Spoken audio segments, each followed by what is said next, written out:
Nori emerged from his tent with his Tetsubo clenched tightly in his hands.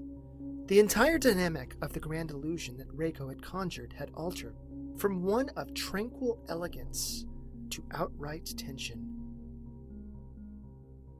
Half of the illusionary guards were either gathered at the top of the walls beside the front gate, and a whole host of others stood before it, as if to actually defend from whoever or whatever was attacking them. The sounds of arrow fire and shouts from the other illusionary soldiers prickled at Nori's senses. Rayko, Flara, and Apisa moved up beside him. The binds of sleepiness still hung from their faces, but they were quickly becoming more alert. They're approaching the main gate! The illusionary soldiers kept firing their arrows at whatever it was, but how long would it take for the assailants to figure out the true nature of Rayko's couture? What is it? Bandits? We're not sure. There are 10 of them. They emerged from the forest and they aren't being deterred by our attacks. They're passing through, be careful! 5 plain-looking individuals strolled through the gates of the illusionary fort. They walked with jerky movements, and their eyes kept darting all around, studying all the people, illusionary or otherwise. I thought there were 10 of them. They're also coming from the sides and back. To arms! 2 more came from the right, 2 more came from the left, and 1 strode in from behind the group. Rayko sighed. She waved her hand, and the entire fort, along with the troops, disappeared. Surprisingly, the bonfire still remained, and it cast a vast amount of light in the area. They stood in a flat meadow, a short distance away from the edge of the forest. The 10 strangers had formed a circle around the group. One of the figures stopped and gazed at Nori with a sort of grotesque kind of hunger. He pointed a hand at Nori. Not a finger, but a whole hand. Those ones look different. They are not like the soldiers. The 10 figures started walking closer to them, slowly and deliberately. Apisa's thigh tattoos shimmered brightly, and her fingers elongated into claws. Her forearms became covered in dark green dragon skin. Nori swung his Tetsubo out in front of him, and then he leveled it in front of him. The 10 figures stopped, and they began to chuckle together. Magic! Just like the ones Mother told us about. Yes, they have returned to claim the nest they forgot about. The nest with a tortured mother. She will be delighted to suck the juices from you all. Suck the juices? How absolutely foul! What kind of twisted bandits are you? I don't think they're bandits. They don't move right. And if what they said is true, then... Nori leapt and struck out at one of the figures on the side of the head. The Tetsubo hit him so hard that the man tumbled over several times away from the group. A large crack had formed on his skin, although it looked more like pottery than actual flesh. The others stopped and beamed wide, hungry grins at Nori. Slowly, the man who was struck pushed himself up, and he gazed at Nori with the same sort of expression. This one hits hard, yes he does. He is not a mage. We can suck him dry and then take the rest back to Mother, yes. It is a good plan. Yes, this is a great plan. He's quite big and plenty for us all. Yum yum. Listen up! These aren't people. They're... Sushigomo. I'm almost positive. What's a sushi... whatever the thing you just said. The 10 figures held their arms out extended, and then their bodies began to shake vigorously. Large cracks formed on their bodies, and shards of pottery-like flesh chipped off and fell to the ground. Nori positioned himself on one side, while Apisa stood on the other. Both Rayko and Flara stood between them, and Flara had her hands clasped together. Her lips were barely parted, and pink mist started to float up from her barely parted lips. The skin of the 10 broke away, and dark, ominous figures stood up out of the clever disguises. They each had bulbous, fat bodies covered in brown bristles, 8 long and thin legs ending in sharp points, 4 obsidian eyes, and mauls with sharp teeth. Ah! Spiders! Just as the 10 monstrous spiders started to move closer to the group, a massive stone arm burst from the ground. Once more, the Tsuchigumo stopped and gazed at it. Within moments, a massive earth golem made from stone, mud, and dirt clenched its fists. The Earth Kami stepped up toward one of the spider yokai. This is probably a fake, just like that. The fist of the Kami crunched down upon the Tsuchigumo's head, splitting it open. Its comrades reared back in horrid disgust and screeched together in an unpleasant chorus. Rayko's arm tattoo illuminated with wild flickering, and suddenly, dozens of images surrounded Nori and the others. There were 4 copies of each of them, including the Earth Kami. All at once, all of the Raykos screamed out together. Everyone scramble! Each of the Apisas, Flaras, Raykos, and other Noris started running around, some passing through one another, and others darting in different directions. The Earth Kami also moved about through the other illusions as well. Nori's blood pumped quicker through his veins, and he ran toward one of his other copies. He passed through one of them, and then moved toward the closest Tsuchigumo.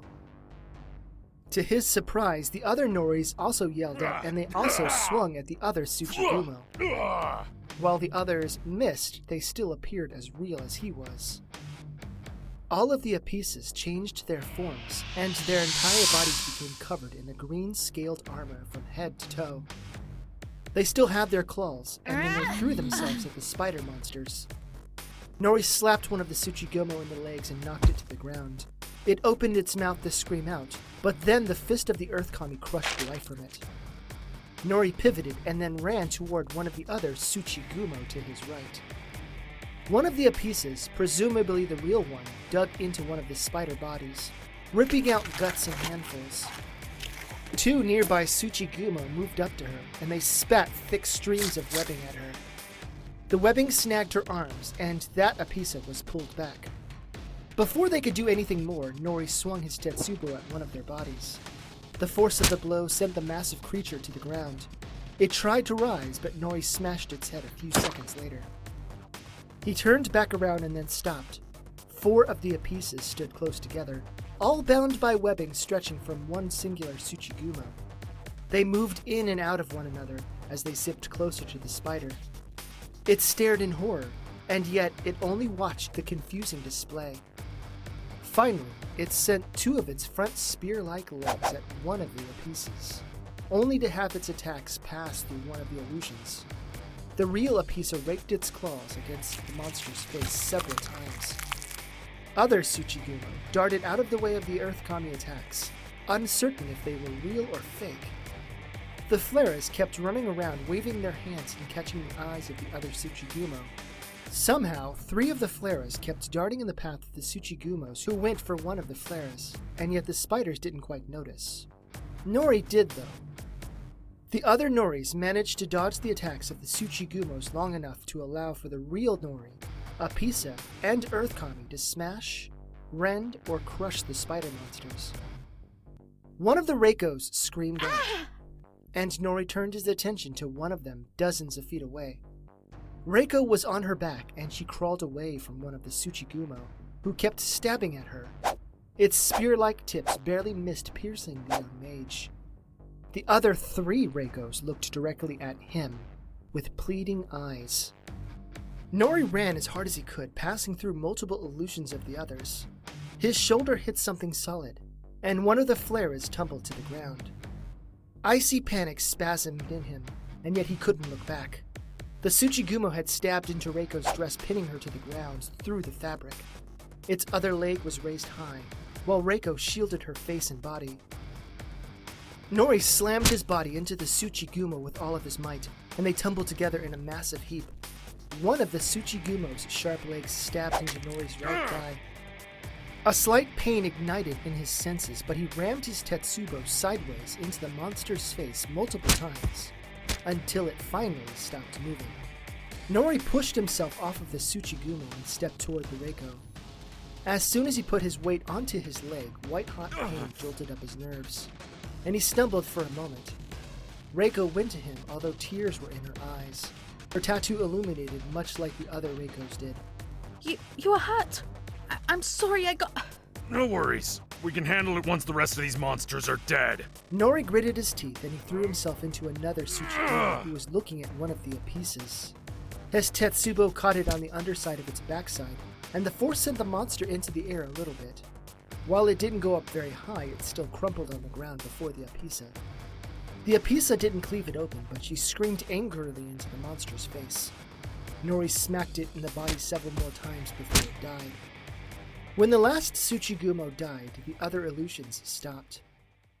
One of the Raykos moved up to him, fussed around her side bag, and retrieved medical items. Now, let me see your wound at once. Flara, are these Tsuchigumo venomous? Yes, I think so. But only in their bite. Did you get bitten? It's nothing major, just a little stab wound. By the way, I'm sorry that I knocked you down. I had to get... It's fine. I understand why you did. Regardless if it is major or not, allow me to clean and dress it before you get an infection. Not even your honest stand might can last long against that. Rayko tended to Nori's thigh while Apisa, Flara, and the Earth Kami handled the spider bodies. The others were distracted, and so for the most part, Nori and Rayko were alone. I want to thank you, Mr. Nori. You saved my life. Had you not come when you did, I would have surely been killed. So, thank you. You're welcome. I have to admit, you're quite impressive. I mean, not only did you do that magnificent illusion of the camp, but you maintained the illusions during the battle and kept track of so many different movements. How do you even do that? Lots of practice, Mr. Nori. Lots and lots of practice. It looks like you're going to be fine. I'll check it again in the morning before we head into the forest. After the bodies were all piled away from the campsite, Apisa went to check out the horses. Flara used her magical powers and summoned 2 more massive Earth Kamis. Rayko conjured more illusions, so it appeared that 3 more Earth Kamis had joined the others. Nori simply watched, and he couldn't help but marvel at how, well, incredible these people were. He stayed up a little after the ladies went to sleep, if for nothing else, not to feel completely useless. Over the last couple of days, Tove had come to realize one thing. They were being stalked. Whatever trailed them, they were very good at remaining concealed.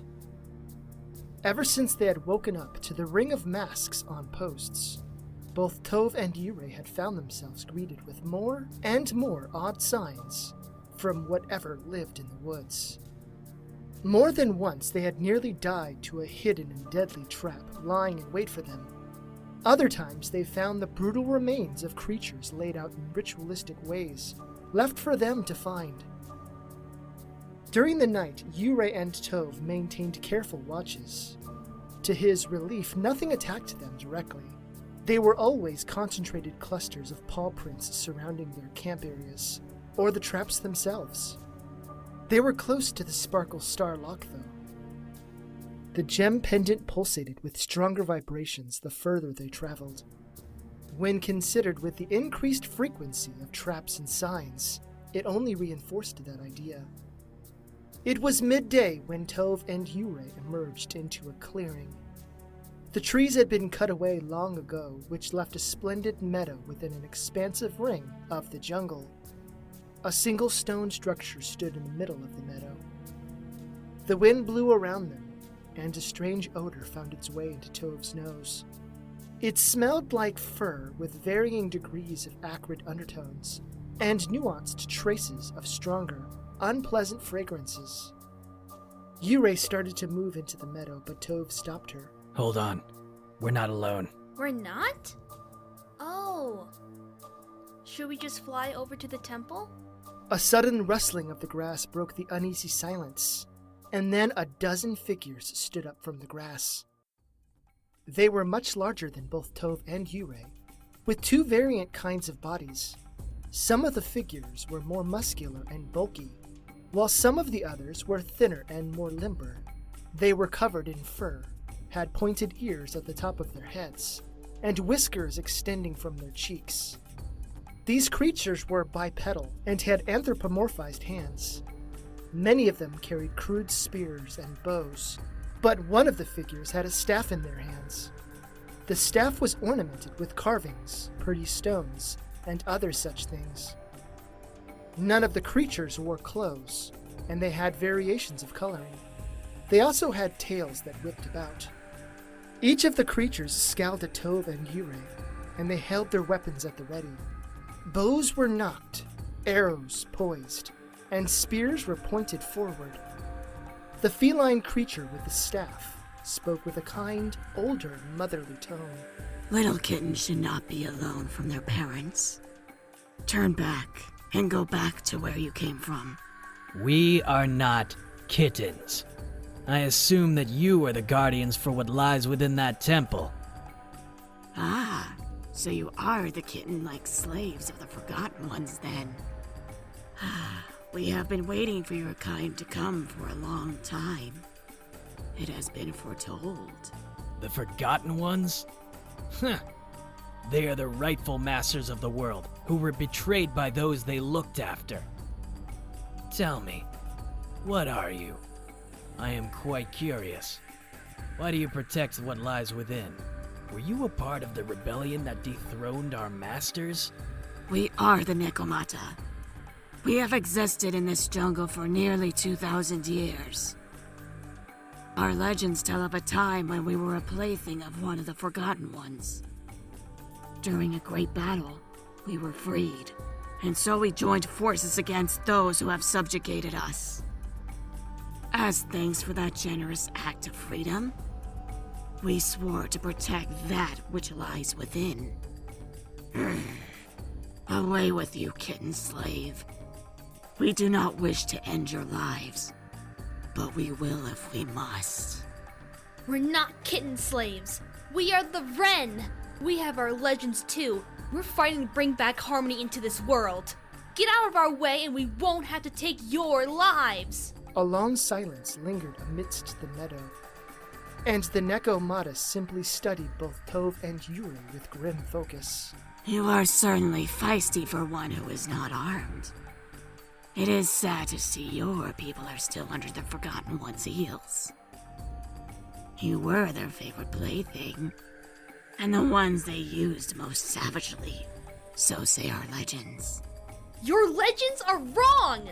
Or perhaps you are. Who's to say? Will it change what is most certainly going to happen here today? No, it's not. I thought not.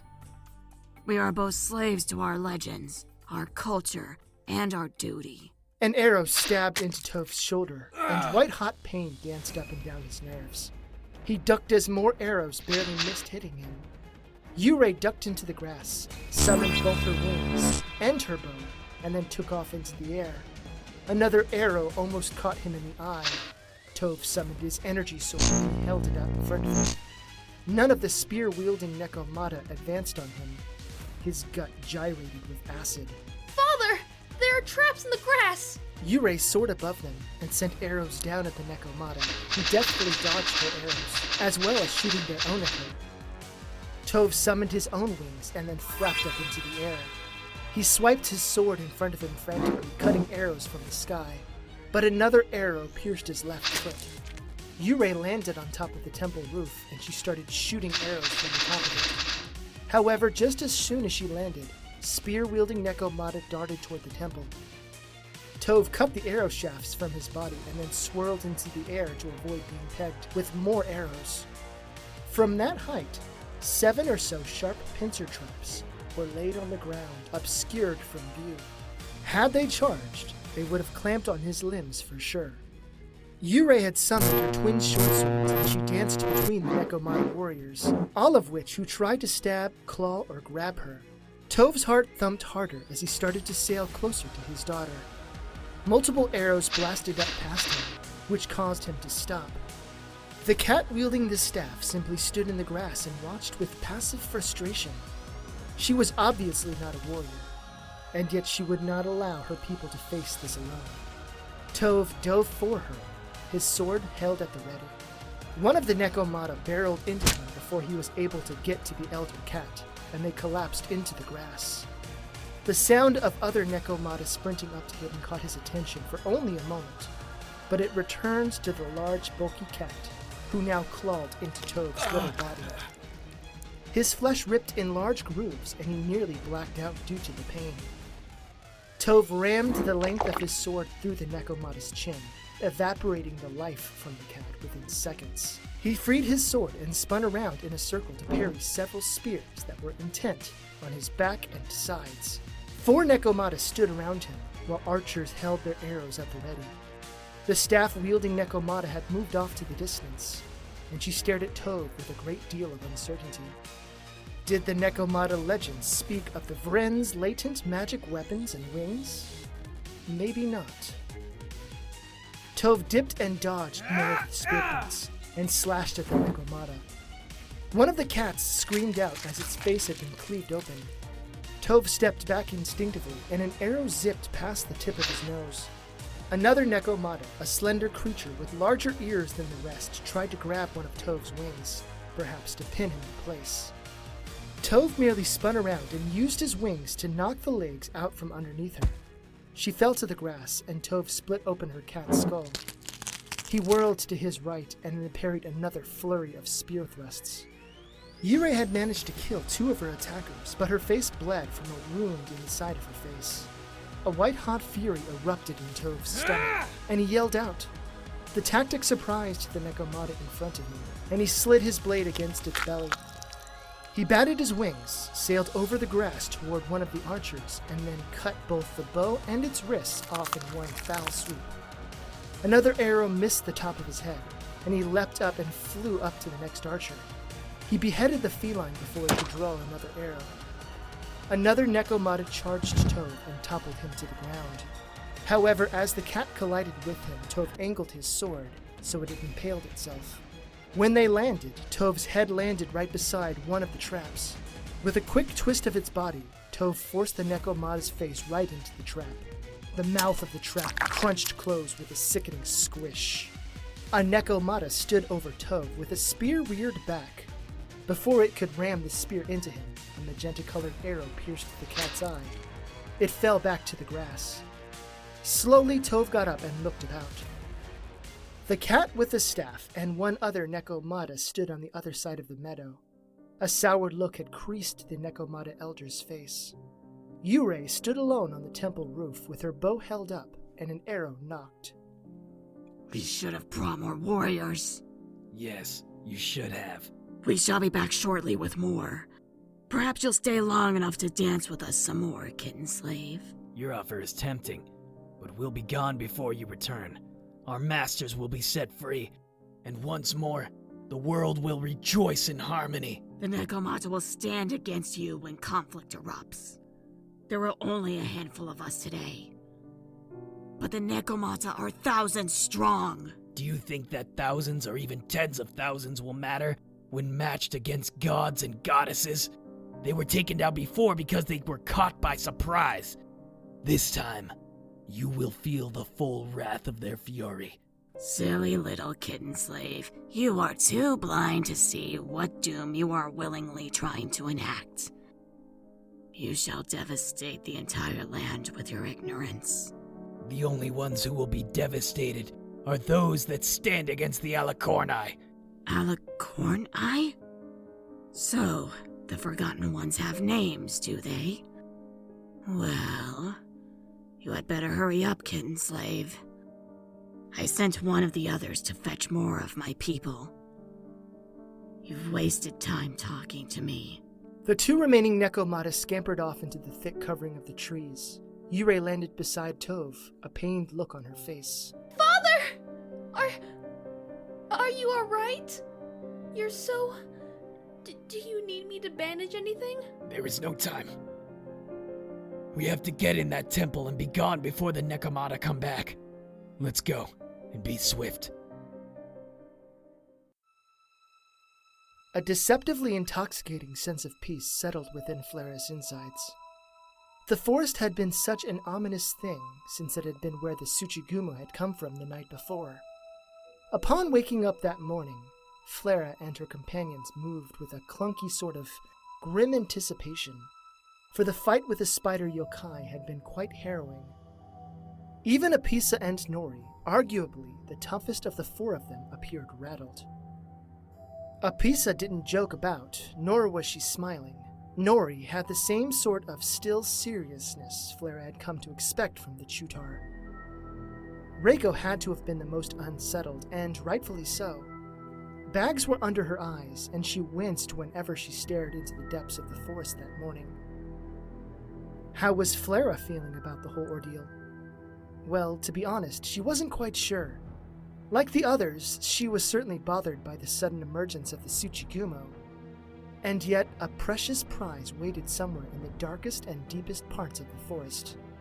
Malfoon, a place that had been lost, waited for Flara to find it. Any discomfort was easily justifiable when in consideration of something like that.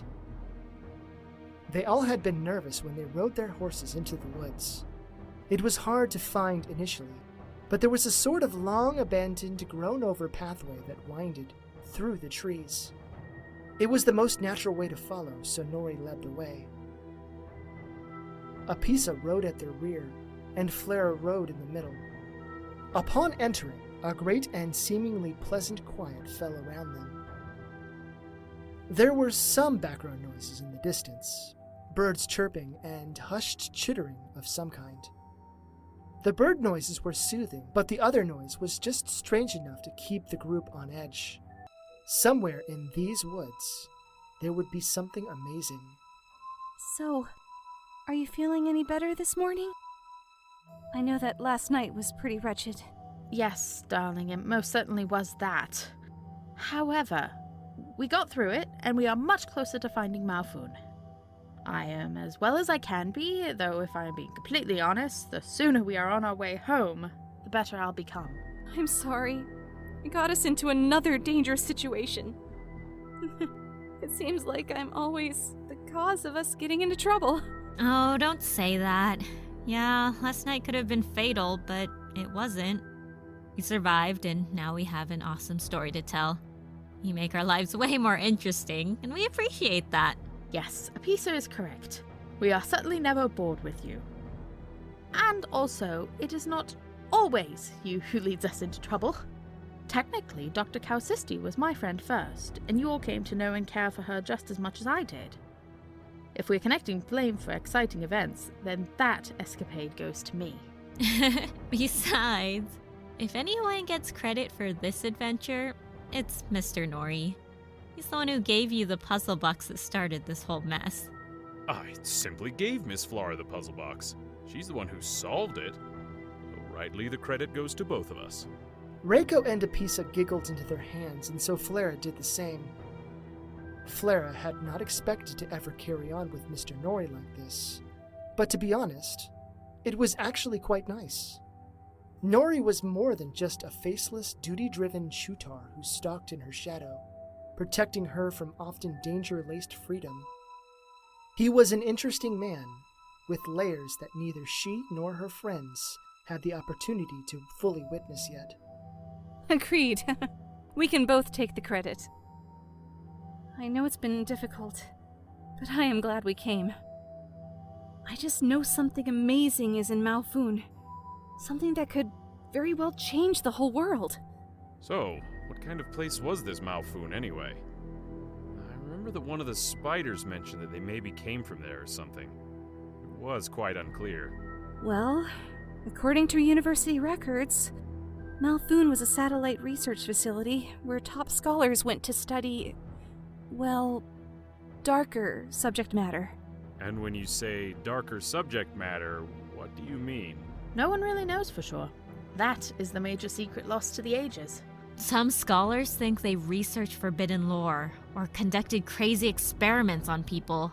I've even heard that some people think a super secret cult of insane mages made Malfoon their base. What I'm really excited about is the fact that Malfoon was rumored to have tons of lore that has been inaccessible for hundreds of years. What kind of wonderful knowledge was lost? Simply because the university lost track of where the facility was. Actually, that part is the thing that bothers me the most. How could the university lose the location of the facility? Or rather, the more important question is, why was it lost in the first place? Was it an accident, or was it lost on purpose? Why would anyone lose a place's location on purpose? Maybe they were ashamed of what went on there. The university staff members just never tried to find it again. I mean, if there were really dark studies being conducted there, maybe there's a reason it was lost? Maybe it should stay lost? A gnarled twisting began tossing and turning in Flara's stomach. Judging from the sour looks on both Apisa and Rayko's faces, perhaps they also felt off by Mr. Nori's statement. How could knowledge be bad? Having knowledge allowed a person to make a more informed decision and better understand the complexities of the universe. No one said anything for a long while, and Mr. Nori didn't turn his attention away from the front of the long-forgotten forest path. Moments melted away as horses continued to trot forward. Suddenly, Nori stopped. Hey, look, over there. Up ahead, perhaps 200 feet away, stood a wooden post with a couple of boards, shaped into arrows. Slowly, Nori and the others approached it. Time had worn down the wooden lettering on the boards, but they could still be barely read once Flara got close enough. One of the paths forked right, and the other left. It says the dormitories are to the left, while the facility is to the right. Look at the treetops. Maybe we shouldn't check out the dormitories. Upon closer inspection of the left path, Flara noticed what Apisa referred to. Thick patches of white ran between the various treetops and branches, with several thick streams stretching down to the ground. The right path didn't have any same sort of webbing. By Saito's grace, I wonder if that is where the spiders came from. If the mages from a long time ago really did do terrible experiments on them, then I would imagine that they'd want revenge, and the Tsuchigumo would want to ensnare the entire dormitory to slowly eat them over a long period of time. Ugh. Thank you for that lovely little mental gem. Seriously, I'm already uneasy as it is. Yeah, Mr. Nori. That was a little much. Some things don't have to be said. I wouldn't want to see where the mages lived anyway. So let's head to the right. Actually, I have a question. What are we going to do if we run into more Tsuchigumo? I know the obvious answer is to fight them, but this is their territory. Just want to make sure I know what the plan is. Flara looked off into the distance as she contemplated his question. She could probably summon a wood kami to smash the gross spider yokai if they showed up. Doing so might attract more attention, though. Can you make us invisible? I suppose I could, but then any silly old mage could do something so rudimentary. Your idea is in the right place, but I think we need something more. Rayko, now isn't the time for any of your grandiose displays of superiority. Ha! Darling, there is never a wrong time for grandiose displays of superiority. I have an idea that will accomplish the same principle as what our little Onistan suggested, but with much more of the Rayko touch. Little Onistan. Watch and be amused! Flara grinned to herself. She loved watching her friend work her magic, for the illusions that Rayko created always took her breath away. Rayko's tattoo flashed, and suddenly all four of them and their horses disappeared. Images took their place. The urge to scream nearly overtook her, and yet she remained silent like the others. Grotesque visages of Tsuchigumo had replaced the images of their bodies and their mounts, and it appeared as if 4 spiders walked on the forest path. A sort of spider webbing connected each of the spiders' torsos as well. Wow, this is amazing. I swear if I didn't know you all weren't spiders, I'd freak out. Yes, well, do not do that, darling. So long as we act natural, we should go unnoticed. So how come the horses aren't getting frightened? For the horses, I cast illusions on their ears, noses, and eyes. They all think we're riding through a field of flowers. They're quite fortunate. Yes, I suppose they are. Please continue, Mr. Nori. Nori and the others traveled along the right path toward the research facility. Once more, the quiet of the forest resonated all around them, and it was quite peaceful. That sense of serenity cracked once Flara noticed thin strands of webbing in much of the trees above their heads. They were not as thick as they had been on the left path, but there were clear avenues for Tsuchigumo to utilize. After a while of walking, Nori stopped. No one said anything. Flara gazed around them to see what the matter was, but nothing appeared out of the ordinary. Then she looked up. Her heart stopped. An ugly Tsuchigumo was lowering itself toward them from one of the webbing strands running between the branches. Its pair of front legs kept rubbing against one another at the tips, as if the monster were sharpening them. It stopped a foot above Nori's Tsuchigumo illusionary head. What are you doing this far from the nest? It is rest time. Mother will be displeased. The urge to throw up surged in the bottom of Flara's throat, and she clutched the handle of her saddle. Could it smell them? No, surely not. Rayko was a master of all things illusion, and surely she would have accommodated for the smell. Nevertheless, Flara's skin crawled with an abnormal briskness. As soon as she heard Nori's voice, her stomach dropped a few inches into her groin. It is rest time, but we were so hungry. We wanted to have a midday snack before turning back to slumber time. Lies. You are searching for those humans, aren't you? The 10 who went to check out the lights have not returned. You are trying to keep all the sweet meat for yourself. Yes, you caught me. You are so smart. There are so many juicy humans. Surely Mother wouldn't mind if we have ourselves a little snack. Lots of humans, you say? It has been far too long since we had humans come here. Why are you all walking on the ground like lowly animals? Because it makes the meat sweeter. If they see us coming for them on the ground. Why are you up past night time? Mother will be mad at you, too. Night time? I was also hungry. Maybe you should hunt them from the trees, while we hunt them from the ground. Yes, that is a good plan. But you're heading in the wrong direction. The wrong direction? Yes, this path leads to the forbidden place. We are not supposed to go there. Mother said so, remember? Yes, well, we want to prevent them from going to the forbidden place. Go, and good hunting. Okay. Good hunting to you, too. The Tsuchigumo raised itself back up while Nori moved ahead with an increased pace. As soon as they were out of earshot, Apisa spoke out. Oh wow, that was pretty intense. I think I peed myself a little. Yes, that was a great job, Mr. Nori. Thanks. Though there were strands of webbing in the branches above them, many of them appeared tattered and older, rather than sparkling with a sense of new luster like the other webbing. The closer that they got to the unseen destination, the more vibrant the forest became.